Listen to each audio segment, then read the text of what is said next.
Gracias por conectar con Conexión 32 desde las 6 de la mañana. Ya nos acompañan Miguel Guerrero y Leila Mejía. Muy buenos días, gracias Susan, buen día a todo el público de este programa. Gracias por iniciar este maravilloso lunes con nosotros después de Semana Santa. Miguel, ¿cómo estás? Leila, muy buenos días. Con rastros de Semana Santa todavía, mira. Bueno, todos tenemos rastros. Algunos con el cutis quemado, otros con un cansancio, porque el descanso cansa. Yo tengo las tres cosas. Estoy quemada, se me duele la espalda y los brazos porque estoy quemada. No se nota por el maquillaje, pero estoy quemada. Tengo el pelo lleno de piscina, Exacto. Playa y estoy cansada. Pero valoro positivamente el trabajo que hizo el COE, Asistencia Vial, Defensa Civil, del Pacto por la Vida en Semana Santa 2019.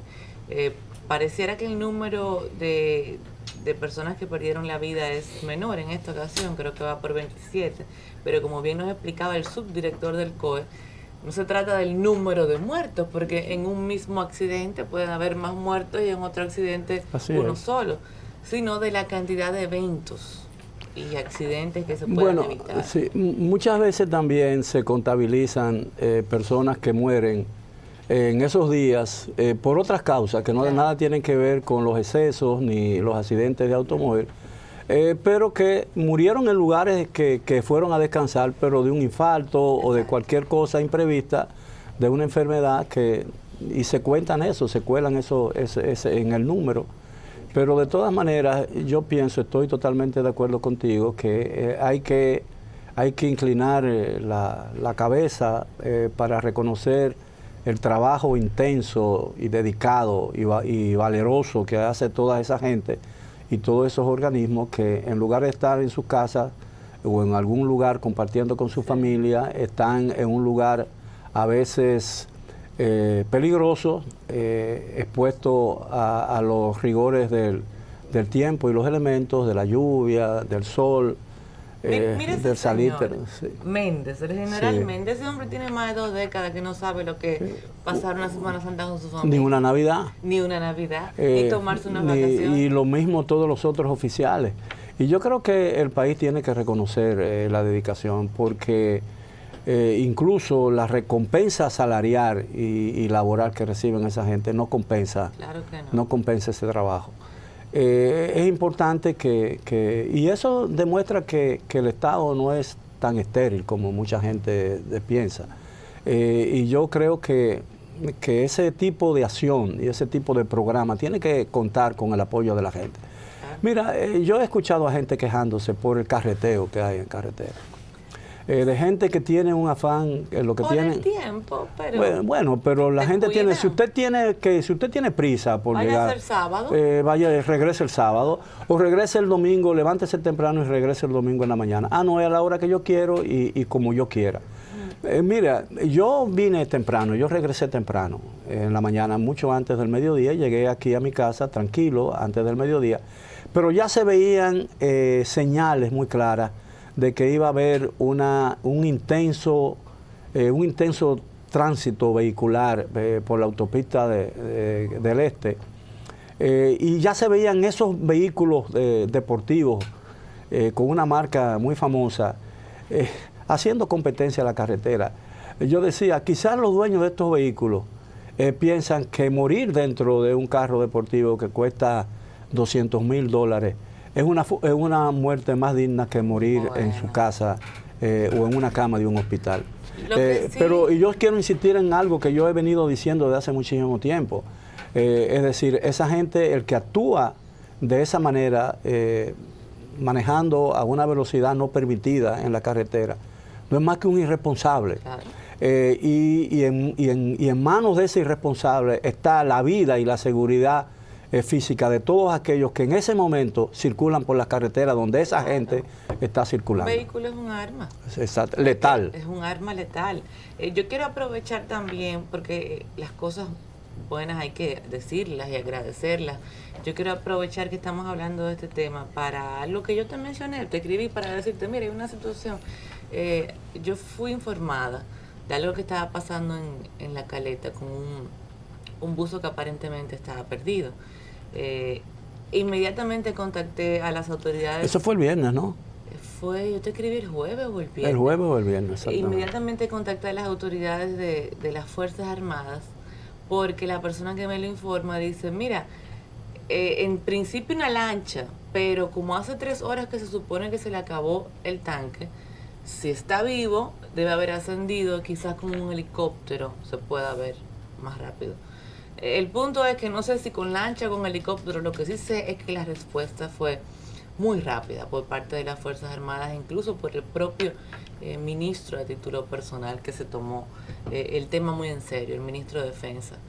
Y la persona apareció, la vieron, no sé si desde la lancha que enviaron, porque enviaron creo que las dos cosas, o desde el helicóptero. Pero apareció vivo. Había ascendido, pero había ascendido como que la corriente se lo llevó, estaba cerca del aeropuerto. Y el sitio donde habían iniciado la inmersión, ¿qué se llama? No sé la terminología del buceo, pero era por el área del parque, del área protegida de la Caleta. Creo que tiene una parte específica para bucear, que tiene unas cuevas que son un poco peligrosas, que era la parte que nos preocupaba, a pesar de que era un buzo experimentado. Pero digo todo esto por lo ágil y lo expedito de la respuesta del ministro y el Ministerio de Defensa con este caso, que evitó una potencial tragedia. La ventaja de tener una buena relación es que esa relación no solo sirve para provecho de la persona que la tiene, sino para muchas otras. Yo ni conocía el buzo, pero uno sí puede tratar de evitar que una gente se muera, uno hace todo lo posible. Pero una persona muy conocida, ¿no? Era hijo de una persona que se considera como un héroe para el país. Yo comencé a ejercer el periodismo cuando yo tenía 16 o 17 años, formalmente. Yo nunca he tenido en mi teléfono, en mi directorio telefónico, en esa época no había teléfonos celulares, el teléfono de una autoridad que uno pudiera llamar para hacer algo similar. Es decir, yo todavía, 50 años después o más de 50 años después, yo no tengo, si es la vida de ese muchacho o de ese señor Fernández, hubiera dependido de mí, yo no lo hubiera podido ayudar como tú hiciste, porque yo no hubiera tenido a quién llamar. No, pero muchas de estas personas por Twitter están activos. Bueno, ahora, exactamente. Aunque tú no tengas su contacto directo. Pero yo, por ejemplo, no tengo la dirección de Twitter de ese tipo de gente. Yo soy, en ese sentido, yo nunca he tenido esa facilidad para hacer. Y te lo digo, si yo tengo un problema, hoy yo no tendría a quién llamar. No tendría a quién llamar. Y no creo que si yo llamara le prestaran mucha atención. Pues tú me llamas y yo me meto en el exactamente. Twitter. Y yo me meto en el Twitter hasta que no me hagan caso. No, pero le estoy diciendo de que es importante ese tipo de relación, por otra cosa.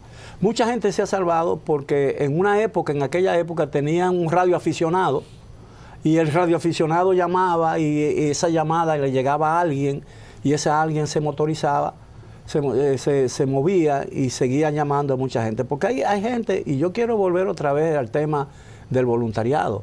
Aquí hay mucha gente, por ejemplo, de un temperamento que si, oye, mira, allí se está ahogando una persona, y como que eso no le llega.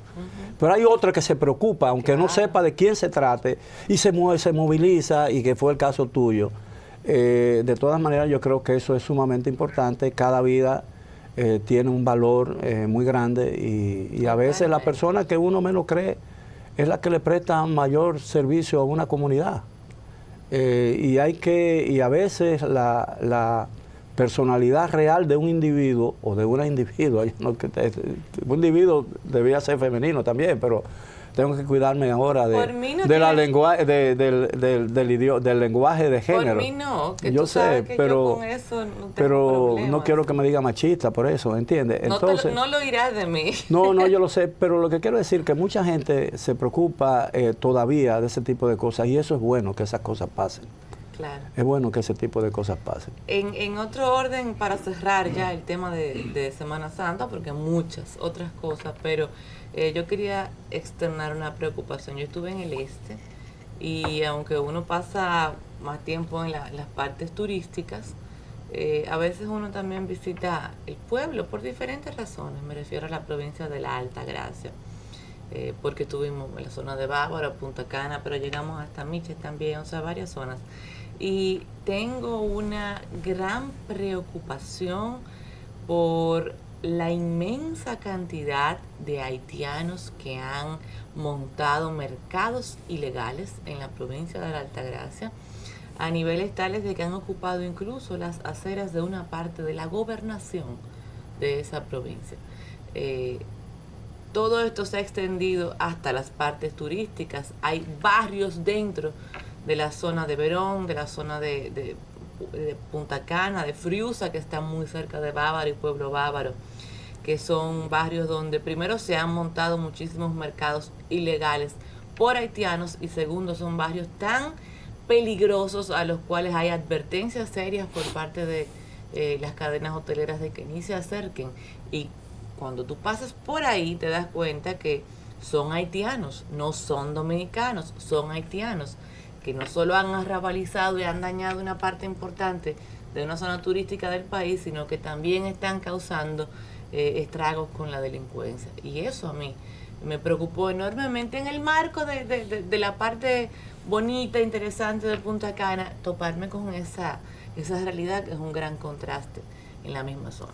Mira, tratar ese tema, incluso con objetividad, en este país se está haciendo muy difícil, porque cualquier opinión que uno pueda externar puede ser un objeto de una crucifixión moral terrible que te puede marcar por el resto de tus días. Y yo quiero ligar eso para que vea, porque no está pasando solo a nivel nacional, está pasando a nivel internacional. Yo tengo una pareja de amigos con lo cual trato muy frecuentemente, que recientemente estuvieron en Miami y estuvieron en una presentación de Bocelli en la Arena, en el Estadio Arena, que es el estadio sede de un equipo de basquetbol profesional en la ciudad de Miami. Está en el downtown, ahí en Brickell Avenue, creo. Es el American Airlines Arena. Exacto, que se llama el Arena. Es la casa de los Hits. Exactamente. Bueno, eso estaba abarrotado, todo el mundo se supone que es uno de los cantantes más populares hoy en día, de canciones líricas, canciones de tipo de canción, ¿verdad? Y me cuenta que detrás de él, en los sillones, en la fila de atrás, había dos mujeres besuqueándose en plena función. Sí, allá. Pero besuqueándose de una manera un poco lasciva, ¿no? Un poco... y era en un momento dado, se paró y fue y había un policía y le llamó la atención al policía y el policía le dijo, guardián, un policía adentro. Yo, mire hermano, yo no puedo hacer nada. Y que él le dijo, lo siento, yo no puedo hacer nada. Y él le dijo, ¿y si yo comienzo a hacer lo mismo con mi esposa? Y le dijo, va a tener problemas. Va a tener problemas. Pero si lo hacen en ese caso, al guardián lo van a acusar de discriminación. De discriminación, de que derecho. Y entonces, estamos perdiendo el sentido de a veces de lo justo y hablamos de moral y queremos sentar algunas reglas de moralidad, pero hacemos excepciones en la aceptación de esa gente porque han sido discriminadas durante toda su vida. Es decir, tú no... ¿Y por qué tú te lo llevas? Bueno, porque le dio una golpiza a una cosa, pero aquí todos los días le dan golpiza a gente, ¿por qué te lo llevas? Sí. ¿Entiendes? Entonces, eso es lo que ha pasado. Y instituciones muy religiosas han sido lo que, bajo el supuesto de la protección de una etnia, para evitar y combatir la discriminación y todo ese tipo de cosas, hemos relajado tanto la disciplina y las reglas morales de la sociedad que aquellos que nosotros hacemos es pecaminoso, pero hecho por otra gente no lo es tanto. No, la carta de la discriminación, la carta del racismo se ha utilizado de forma tan acomodaticia. O ese mismo ejemplo que yo te puse de la gobernación de la Altagracia. Vamos a olvidarnos de los barrios que yo mencioné en Punta Cana. La gobernación de la Altagracia, ¿tú crees que si fueran dominicanos le hubiesen permitido montar, o sea, con la ropa y las cosas recostadas de la verja de la gobernación? Le hubiesen permitido tener ese mercado ilegal ahí, no se lo permiten. Pero eso utiliza la carta acomodaticiamente del racismo y la discriminación. Y me agrada que tú menciones el tema religioso, porque sé que tenemos que meternos en el tema religioso. Y que nos vamos a meter hoy en el tema de la iglesia, sin duda, porque sí, claro. Yo no voy a tocar el arpa mientras Roma claro. Donde Roma arde, ¿no? Claro. Y Roma está ardiendo, pero sin lugar a dudas. A propósito de uno de los religiosos que fue protagonista en esta Semana Santa, él es una de las personas que más ha utilizado de forma selectiva la carta del racismo y la discriminación. ¿Tú te refieres al arzobispo Osoria? Exactamente. De hecho, yo, y esto lo digo a título personal, yo soy muy católica, creo mucho en Dios, yo respeto a la iglesia, yo no tengo ningún respeto por el arzobispo Soria, porque pienso que el arzobispo Soria es una persona que no puede utilizar la palabra patria como la utilizó en esta semana, después de, en connivencia con el padre Harley, que ya no está, incluso contribuyó a que algunos dominicanos fueran despojados de sus hogares para ceder hogares en distintas partes del país, sobre todo en el noroeste, a haitianos en los batalles. Su participación junto con Harley en beneficio de los haitianos llegó a un punto tal que fue en contra de los intereses nacionales. O sea, no fue solamente una ayuda, atentó contra los intereses nacionales, y por eso específicamente a él, no a la iglesia, porque por ejemplo yo le tengo respeto a Masalles. Claro, a pesar de lo que dijo, puedo o no estar de acuerdo, le tengo respeto a él y a muchos otros, muchísimos otros. Pero mira, hay dos sacerdotes, mira, aquí hay dos sacerdotes que yo haría cualquier cosa. Incluso yo me pondría en una situación de peligro para defender a esas dos personas, que son el padre Maza. No sé si está aquí, el padre Manuel Maza. Está en Santiago el padre Maza. Yo me inclino ante el padre Maza y el padre Masaya, que son gente que realmente creen y dignifican el traje que usan. Yo le agrego al padre Luis Rosario, quien aprecio. Bueno, exactamente, que ha tenido toda su vida. Es una cosa. No se trata de eso. Hay gente buena en todos los lugares y hay gente malvada en todos los lugares. Eso lo sabemos. Ahora, yo creo que, yo siempre he dicho, y aprovecho bien lo que tú has dicho, porque es muy importante, es una discusión que nosotros estamos eludiendo y es bueno que incluso que lo hayamos diluido, porque a mí me parece que todavía no tenemos la frialdad suficiente para encarar la discusión con toda la ecuanimidad y con todo, y verla todas las cosas en una perspectiva diferente. Entonces yo digo, lo primero que tenemos que hacernos, reconocer en nosotros, es que el problema haitiano no es un problema nuestro. Y nosotros no tenemos que asumir la responsabilidad de resolver los problemas haitianos. Eso es una forma de intromisión en los asuntos internos de Haití. Y yo creo que es ofensivo incluso para la dignidad haitiana. Y fue lo que hizo Soria por mucho tiempo, por eso me irrita cuando él habla de patria. Entonces, yo lo que digo es que el problema de los haitianos es un problema haitiano que tienen que resolver los haitianos. Como el problema dominicano es un problema que tenemos que asumirlo nosotros. Ahora, lo que sí es un problema nuestro, que no podemos eludir, es el problema de la masiva, creciente inmigración legal e ilegal haitiana en la República Dominicana. Yo diría no legal, sino ilegal haitiana. Claro. Que ya desborda desde hace mucho tiempo la capacidad nacional para absorberla. Ese es el problema, no es porque sean que tengan el vudú y que eso contradice el espíritu del cristianismo y la esencia del cristianismo. No, el cristianismo es compatible con cualquier otra cosa.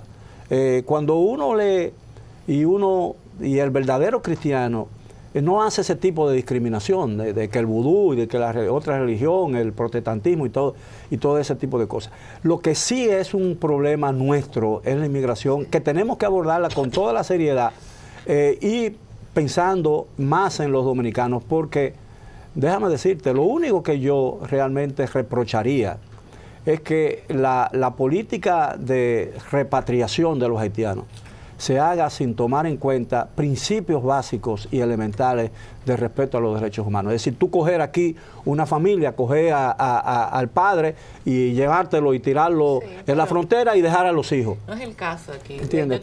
No, yo sé, pero lo que te quiero decir que hago esa excepción, pero de que nosotros tenemos que ningún país, ninguna institución, y mucho menos la Iglesia Católica, tiene derecho a tratar de menospreciar la capacidad que tiene este país para trazar dentro del principio de su soberanía y el respeto a su territorio las políticas migratorias que el país tenga que decida tomar en defensa del suelo nacional. Y eso es algo que Osoria debería entender antes de hablar de cualquier tema nacional, que es el hecho de que cada país, cada estado es soberano para decidir quiénes son sus nacionales y cómo define su política migratoria. En el caso que tú mencionas del vudú, la importancia que yo le doy a eso es que, sumado con otros elementos como la diferencia en el idioma, la diferencia en las costumbres, entre otras cosas, pero ahí tenemos religión, idioma y costumbre, marca un gran contraste entre dos culturas tan distintas que están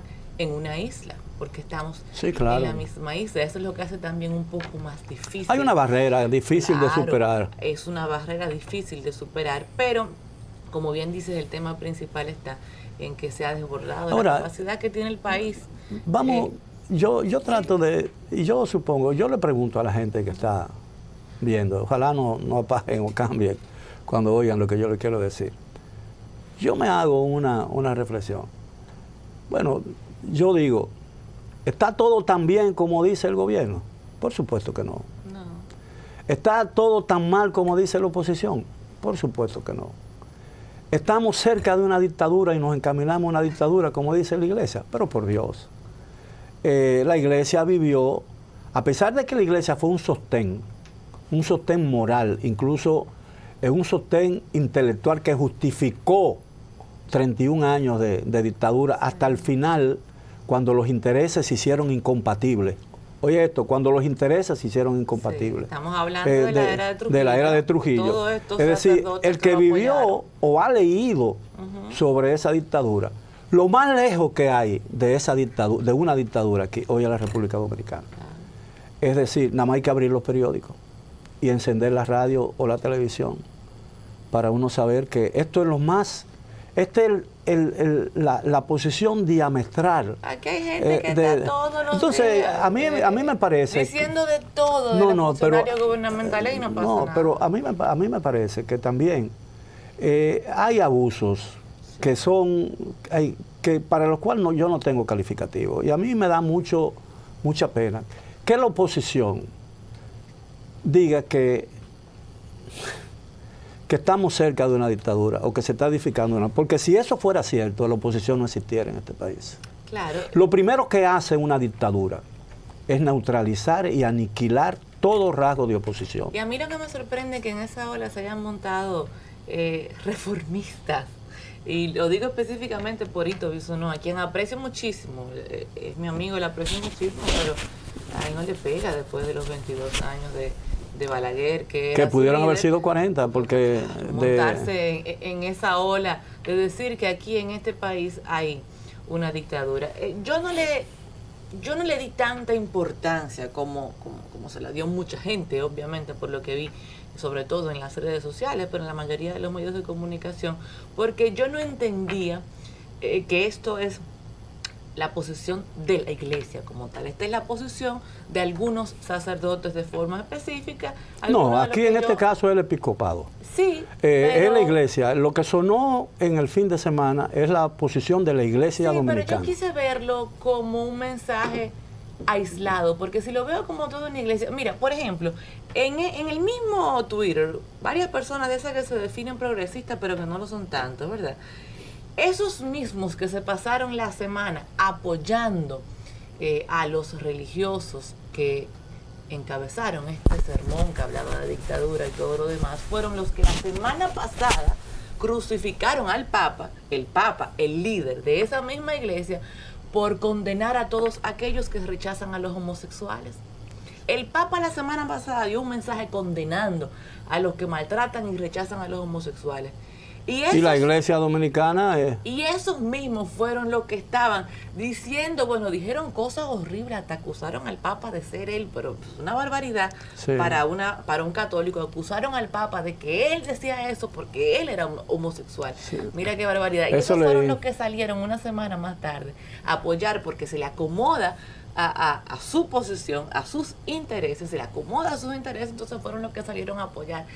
En esto sí la iglesia tiene razón, en esto sí la iglesia es buena.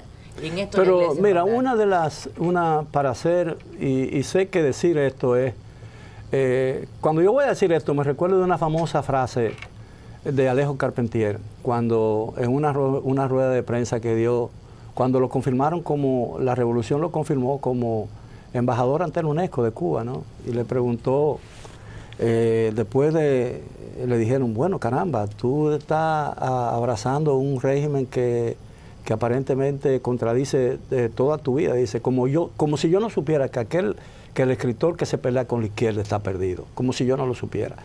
Y yo digo esa frase, como si yo no supiera que lo que voy a decir ahora me va a condenar a mí. Claro.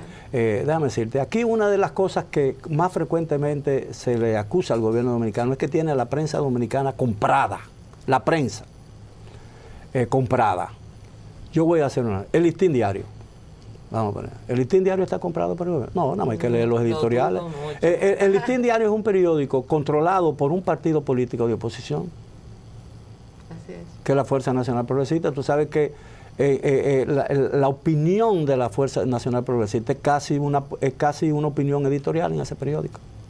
Y personas muy ligadas a la oposición tienen un porcentaje de las acciones de ese periódico.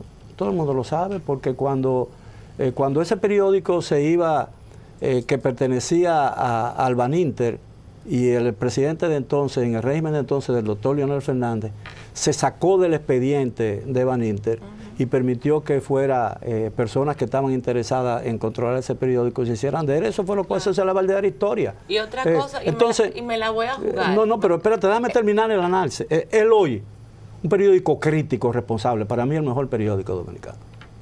¿Está comprado por el gobierno? No. Imposible, nada más hay que leer los articulistas del periódico Hoy. ¿El Caribe está comprado por el gobierno dominicano? No, imposible. De eso era que iba a hablar, que te decía que me la iba a jugar porque yo tengo más de 10 años siendo articulista del Caribe y sin embargo sé que el Caribe está más cerca de la corriente leonelista del PLD, claro, que es más opositora que la propia oposición. Pero yo estoy ligado al periódico El Caribe. Y tengo más de 10 años que escribo ahí. Y mi columna diaria del periódico se comenzó a mediados de septiembre de 1978. Estoy hablando de 40 años, escribiendo una columna diaria en ese periódico. 40 años. Y a veces más de una columna. A veces más de una columna diaria, si tú pones algunos artículos que yo mando adicionales y todas esas cosas, y escribo en otro periódico. Entonces yo digo, El Día es un periódico comprado por el gobierno dominicano. Imposible, es un periódico independiente. El periódico El Nacional es un periódico comprado por el gobierno. No. Los programas, El Despertador, en un programa en la mañana, es comprado por el gobierno. No, para nada. El Día de Televisión, Uchilora, Amelia de Chan, son gente que se han vendido al gobierno. No, espérate, déjame agregarte una buena. Pero, RNN, que se supone que por el hecho de que está bajo el control estatal, podría ser controlado por el gobierno, está controlado por la corriente leonelista del PLD. Bueno, yo no puedo decir eso, pero sí sé que hay programas críticos ahí que son muy críticos incluso del gobierno. Bueno, que hay programas que se venden y todo. Bueno, pero ya eso es un problema de la naturaleza humana. Podrán decir hoy, por lo que yo estoy diciendo, que yo también, bueno, pero a mí eso me tiene sin cuidado. A mí, mi conciencia es mi propio juez. Yo tengo un juez que es mi conciencia. A mí no me importa que en otras jurisdicciones de conciencia a mí me condenen, porque yo sé que estamos condenados a eso en la vida. Pero lo que quiero decir es que hablar de dictadura en un sistema como este, en un país donde la oposición actúa y libremente, que critica ferozmente al gobierno dominicano, gracias a Dios, lo digo. ¿Es una dictadura? No, por favor, nos estamos haciendo daño haciendo eso. Y que instituciones que defienden aparentemente la institucionalidad democrática del país se presten también a ese juego de palabras que crea un daño terrible. No, a mí me parece que es un abuso. Es un abuso contra la oposición decir que estamos frente a una dictadura, porque la actuación de la oposición indica que es todo lo contrario. Y decir que nos encaminamos a una dictadura significaría, de hecho, decir que toda esa oposición no son más que oposiciones compradas para simular un sistema democrático que en esencia no existe. Exactamente. Entonces, de manera pues que yo creo que la crítica es buena y hay que preservarla. Y yo, de ese punto de vista, yo creo que la iglesia juega un papel muy importante, pero la iglesia se cede. Y la única institución, y yo no quiero hablar de cosas desprestigiadas, porque así como hay curas que deberían guardar, y obispos, y sacerdotes, y cardenales, que deberían guardar prisión, como realmente se está haciendo en muchas partes del mundo. Yo creo que así mismo hay representantes de la iglesia que protegen la dignidad de la iglesia y que son realmente discípulos del Señor, discípulos de Dios, y que hacen una labor confesionaria. La iglesia debería ocuparse mucho más de los verdaderos problemas que están sacudiendo la esencia y el corazón de la iglesia. Que la iglesia se está ocupando más de cosas mundanas que le corresponden a la gente que está fuera de ella y no está ocupándose realmente de salvar almas. A eso iba, que la iglesia necesita ocuparse de su propia renovación y revisar algunos temas que están desfasadas, las razones por las cuales se le impuso a la iglesia católica. El tema del celibato, por ejemplo, que aunque el tema del divorcio, el discurso formal, ¿no? El celibato de los curas, sí. El discurso formal. No, pero el tema del divorcio, son de los temas fundamentales de la iglesia. El discurso formal del celibato tiene que ver con concentrarse en la figura de Dios, en el estudio de la iglesia. En la práctica, las razones reales tienen más que ver con los bienes de la iglesia, o sea, tiene que ver con un tema sucesoral, la razón por la cual claro, nació el celibato como figura dentro de la iglesia. El hecho de que las mujeres, o sea, una institución que está hablando de dictadura no permite que mujeres... No, y que habla de discriminación. Sí, que habla de discriminación, pero no tiene... Permite la ordenación de mujeres, es uno de los grandes conflictos. ¿Dónde están las cardenales? ¿Dónde están las arzobispos? No, que la ordenación de mujeres, no, ese es uno de los graves problemas. Otro tema, el tema de la pobreza. Yo no voy a atacar a la iglesia por los discursos de pobreza que daba antes, en la misma época en que se construía, por ejemplo, la iglesia de los Medici, porque sería injusto que yo a esta iglesia le hable de eso, pero a esta iglesia yo sí le puedo hablar de lo que vale el palacio de Castel Gandolfo, ¿qué se llama? Castel Gandolfo, sí, la casa de retiro, el Camp David del Vaticano. Camp David, de lo que vale Castel Gandolfo, y al mismo tiempo los discursos sobre pobreza que da los líderes religiosos que se retiran allá en ese lugar de tanto valor. Eso es esta iglesia, eso no es la iglesia de cuando Medici. Pero la verdad es que la iglesia, no el jefe de la iglesia católica dominicana, que es el Papa, ¿no? El Papa, que gobierna hasta la muerte, hasta su muerte. Esa es otra. Y los obispos, y yo dije eso, recordé eso, porque es una verdad histórica y es una verdad irrefutable. Y te crucificaron en no, y yo no estoy, y cuando yo digo eso, no estoy emitiendo un juicio de valor, pura y simplemente estoy señalando un hecho. Y que los obispos y los cardenales sean vitalicios, eso es otro hecho, eso no es una... Yo no estoy diciendo que estoy de acuerdo con ellos o estoy en desacuerdo. Además, que yo esté de acuerdo o esté en desacuerdo es irrelevante, porque yo no juego ningún papel en la iglesia ni tomo ninguna decisión. Ahora bien, yo lo que digo es que el Papa no es un líder espiritual. El Papa es un jefe de Estado. Claro. Un jefe de Estado. Nosotros no tenemos, por ejemplo, relaciones con el Islam y no tenemos un representante en la Meca. Porque eso no existe. Pero tenemos un embajador en el Vaticano. En el Vaticano. Incluso... Y tenemos un concordato con el Vaticano. No, incluso nuestra relación con la Iglesia Católica, nuestra relación de Estado con la Iglesia Católica, es tan profunda y es tan fuerte que esa es la única ciudad del mundo donde nosotros tenemos 2 embajadores con extraordinario y plenipotenciario. Es decir, que tienen capacidad para suscribir a nombre del gobierno dominicano y del Estado dominicano cualquier acuerdo que comprometa al Estado dominicano. Porque nosotros tenemos un embajador en Roma ante el gobierno, ante el Palacio del Quirinal, que es la sede de la presidencia italiana, y tenemos otro embajador dominicano ante la Basílica de San Pedro, que es el Vaticano. ¿Entiendes? Entonces, ¿cuál es el problema? Es decir, que el Papa, más que un líder espiritual de 800 millones de católicos en el mundo, es su jefe espiritual. Claro. Que por cierto, quiero aprovechar. Y no le quiero quitar el tema de la espiritualidad, porque yo sé que los católicos, muchos católicos, la mayoría de los católicos son muy espirituales y creen en su iglesia, y aman su iglesia, y protegen su iglesia. Pero la iglesia, y excúsenme los católicos, yo fui criado en la religión católica.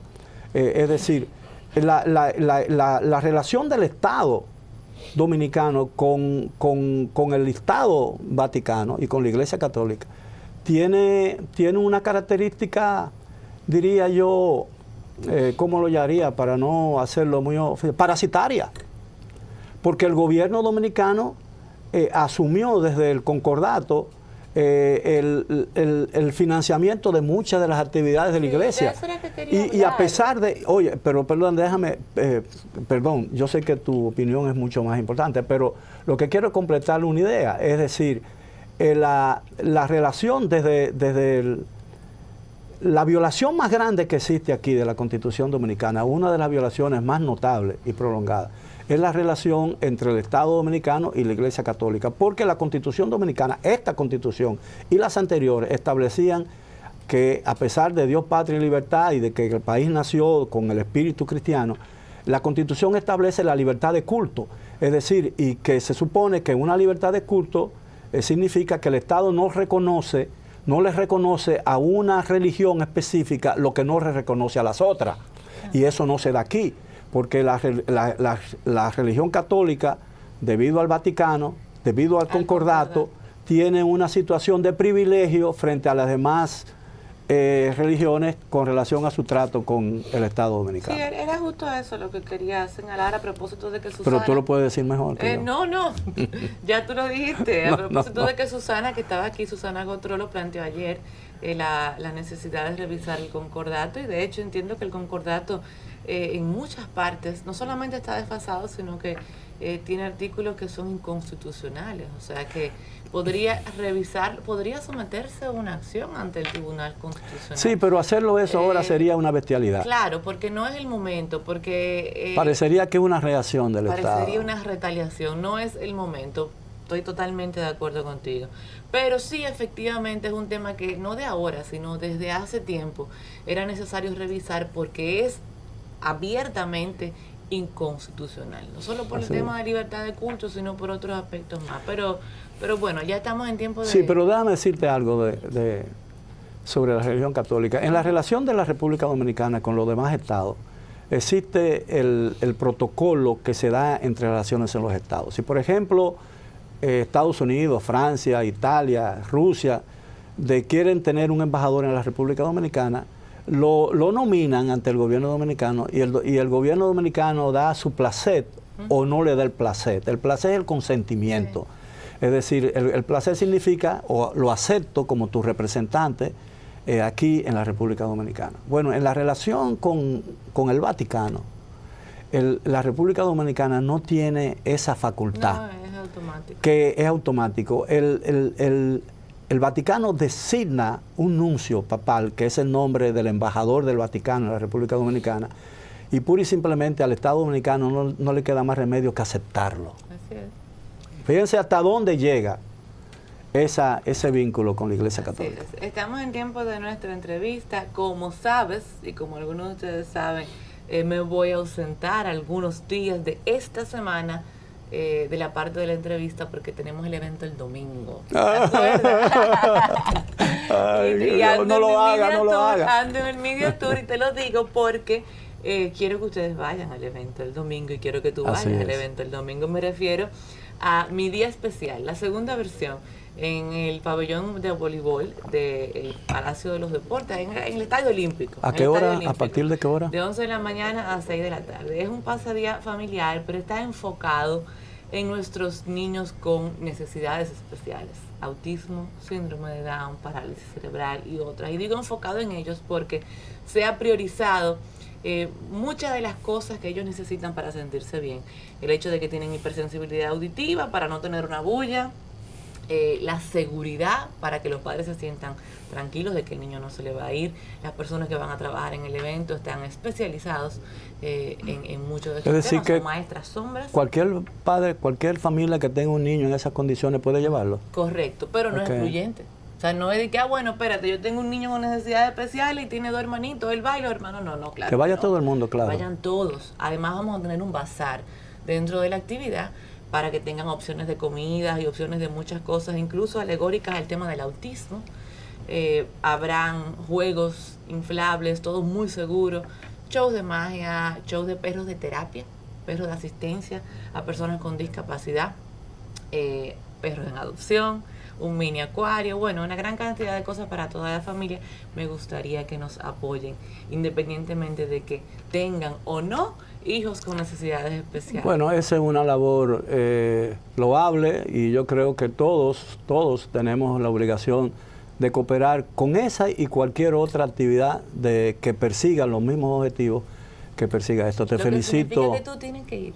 Sí, claro, Tú y eso tienes es que un ir, compromiso. Y tienes que llevar a toda tu familia. Claro, eso es un y nuestros compromiso. invitados tienen que ir porque él, aunque yo no me voy a quedar para hacer entrevista, es una persona que yo quiero mucho.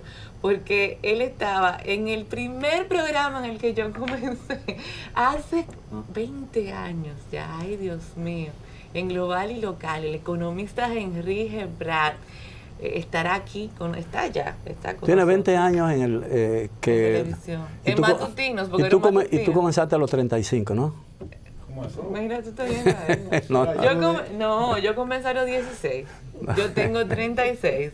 Bueno. Y ese matutino empezaba a las 5 de la madrugada. Empezaba al aire a las 5 de la madrugada con Jackie Núñez del Risco. Estaba en pero Río tú estás Radio. todavía a las 6 de la Sí, mañana aquí. Silvio Erasme, Altagracia Salazar también estaba ahí. Ahí entré yo con 16 añitos. Bueno, Ya magnífico. pasaron 20, pero estaremos con Henry después de esta breve pausa comercial, así que mantengan la sintonía. Esto es Conexión 32.